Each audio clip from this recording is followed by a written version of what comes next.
ici on est sur une structure jeunesse qui a été créée en 2015-2016. Et donc voilà, on accueille des jeunes qui ont entre 11 et 17 ans. Il y avait beaucoup cette petite interrogation qui revenait au sein de la structure. Oh, tiens, t'es un Algérien, oh, t'es un Italien, oh, t'es un Portugais. Donc moi j'ai essayé avec mes capacités à moi, j'ai essayé de mettre en place un projet pour que justement ces jeunes trouvent leur place tous ensemble. 60 ans en arrière, ici, c'était Fontenay-sous-Bois, il y avait une route, mais vous n'étiez pas libre comme là aujourd'hui. Alors le projet il a été lancé en 2019-2020. Donc il y a maintenant 2 ans. Donc c'est un groupe de 14 jeunes à peu près. Alors ils ont tous entre 12 et 17 ans. Alors depuis 2020, là, depuis qu'on a commencé, les jeunes ont pu faire à peu près 14 étapes. On a pu aller au musée de la Shoah. Donc ça a marqué beaucoup de jeunes. Ça a interrogé aussi beaucoup de jeunes. Au musée de l'armée. Je pense aussi à monsieur Damiani, professeur d'histoire et élu au patrimoine historique de la ville, avec qui on a fait un rallye sur toutes les anciennes maisons de déportés. Par exemple, sa famille, elle était moitié française et moitié... Ils étaient de nationalité française. C'est-à-dire, la police, ils prennent pas les deux nationalités.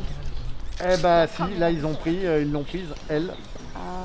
Parce qu'elle était, résistante et juive. Aujourd'hui, avec les SMJ du Bocadé, on est parti à côté du cimetière avec un prof d'histoire de Jean Massé, parler de ce qui s'est passé pendant la Deuxième Guerre mondiale.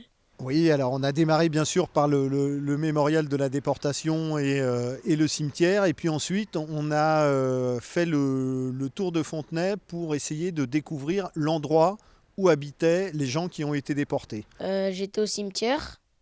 Ça m'a fait faire battre le cœur quand j'ai vu les...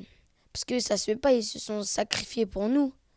Donc mon cœur il battait beaucoup. Ça m'a fait stresser beaucoup.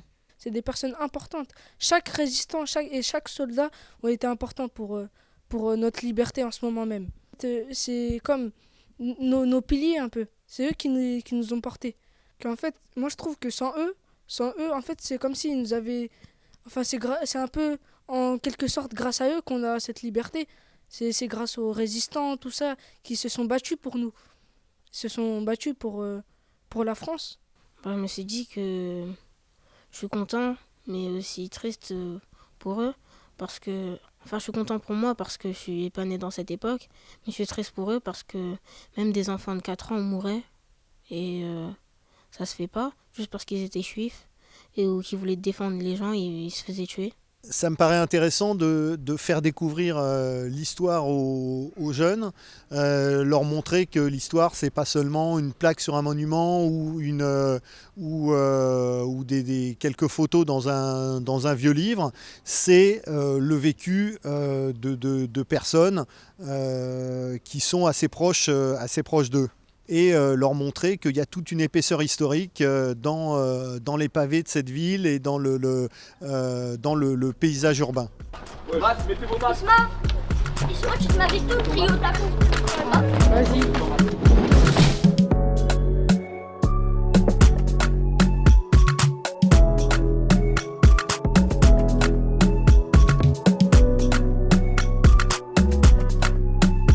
Ici, pour eux, pour les gens qui habitent là, c'est une journée symbolique.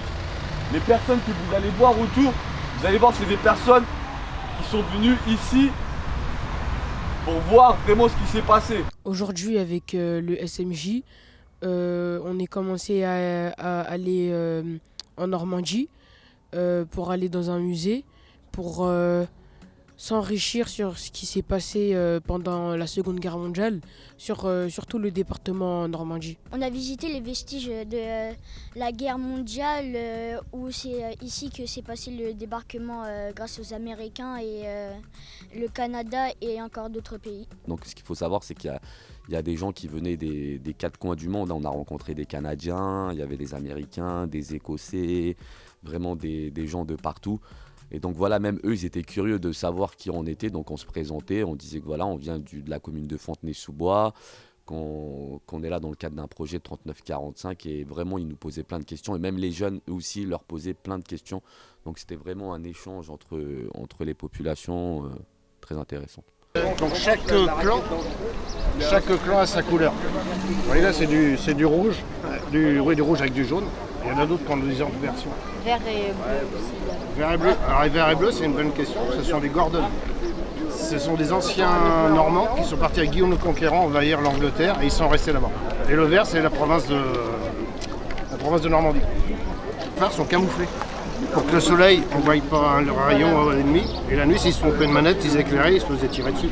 En priorité, le conducteur, forcément. Ça me fait penser que finalement, la France, elle a eu beaucoup de choses à vivre. Et elle n'a pas vécu que dans la paix, elle a vécu la guerre, même la mondiale, ce qui est incroyable. Et que grâce à cette plage, le pays est libre. Mais ça me fait un peu triste, puisque des gens ils sont morts pour notre pays. Je peux même pas imaginer, je pense. La douleur qu'ils ont dû supporter, c'est même pas imaginable pour moi. Ça devait être vraiment horrible, je pense. Bah, ça fait bizarre d'être ici parce que ça fait bizarre d'entendre. Ici, actuellement, il y a eu la guerre ici. Ça fait bizarre parce que c'est un beau paysage. Bah, j'ai l'impression de marcher sur des gens morts, un peu, sur des armes et sur des balles perdues. Ça me donne un peu l'impression que j'ai de la chance parce que j'aimerais pas être né dans cette époque. J'aimerais pas être envoyé à la guerre à un si jeune âge. Du coup, je pense que quand je viens ici, j'ai l'impression que j'ai beaucoup de chance. Voilà.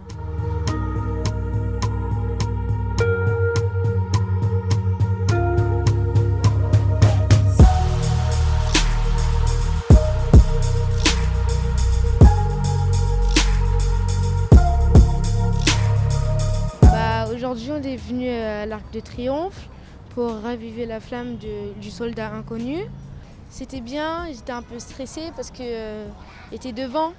Face à des jeunes comme ça qui ont 14, 15 ans ou même pour certains d'entre eux qui ont 12 ans, de se retrouver au milieu de l'Arc de Triomphe, autour d'eux, il y a la gendarmerie, la garderie royale avec les tambours, il y a tous les officiers autour. Il y a le préfet qui est là, il y a monsieur le maire aussi qui est présent, il y a nous, on est présents, les animateurs, et de eux qui se sentent au milieu de tout ça, et que le monsieur au gros tambour appelle le service jeunesse de la ville de Fontenay-sous-Bois, les jeunes de Fontenay-sous-Bois. Pour eux, ils se sentent vraiment ultra concernés. Bah oui, ça nous fait sentir plus français, ça nous fait sentir un peu important, parce que on est parti là-bas, nous aussi.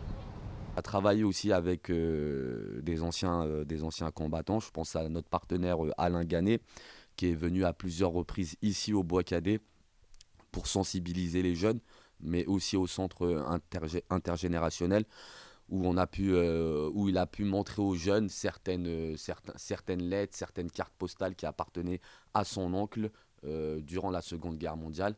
J'ai essayé modestement, à mon niveau, de leur expliquer un petit peu ce que j'ai appris et ce que l'on m'a dit dans ma famille, c'est-à-dire de mon grand-oncle qui avait fait la guerre de 14-18, qui avait fait 4 ans comme téléphoniste, qui a été cité 3 fois à l'ordre de l'armée et du régiment, et puis de mon oncle que j'ai connu personnellement, qui lui avait fait partie de la résistance dans son village, dans le Rhône. Et donc à ce titre-là, il a quand même fait des actes de bravoure, puisqu'il avait un poste émetteur, ils ont eu des parachutages. Donc c'est ce que j'ai essayé d'expliquer à ces jeunes aujourd'hui. Et ce qui s'est produit, c'est qu'à la Libération, ma tante, qui habitait un village à côté, pas très loin, où je suis né moi, ils avaient une grande maison qui était sur la place du village. Et les Allemands, quand ils arrivaient dans une région, ils réquisitionnaient pour les officiers. Oui. Il y avait des Allemands, ils vivaient chez les... Voilà, ils arrivaient chez toi, si tu avais une grande maison, tu avais 3-4 chambres, ils disaient, nous, il nous faut 2 chambres pour mettre 2 officiers. Et tu n'avais rien à dire. Hein. Alors aujourd'hui, j'ai trouvé que ces jeunes étaient très intéressés, ils étaient avides de connaître, de poser des questions. Eh bien, c'est important parce que ce sont des jeunes, maintenant à l'école, on n'apprend plus beaucoup sur ces choses-là, on ne leur apprend pas. Donc, ça permet justement à ces jeunes de pouvoir apprendre l'histoire de leur pays. Et c'est à eux, justement, qu'il appartiendra de transmettre ce qu'on leur apprend aujourd'hui, de le transmettre autour d'eux à leurs enfants. Mon tout petit chéri, ma chère petite Germaine chérie, j'ai le cœur navré car je vais t'apprendre une bien triste nouvelle, mais je voudrais que tu sois courageuse. Il faut que tu le sais, car nous n'aurons plus la possibilité de nous revoir. Le 20, j'ai été condamnée à mort, j'avais espéré une grâce, mais je viens d'apprendre qu'elle était rejetée. À 3 heures, je serai fusillée. Je sais que tu vas beaucoup avoir de chagrin. Notre Jacques te reste, mon cher tout petit. Surmonte ton propre chagrin pour le consoler. Fais qu'il soit digne de moi, qu'il soit bien et honnête, comme je pense l'avoir été. Je vais mourir avec la conviction d'avoir fait tout mon devoir.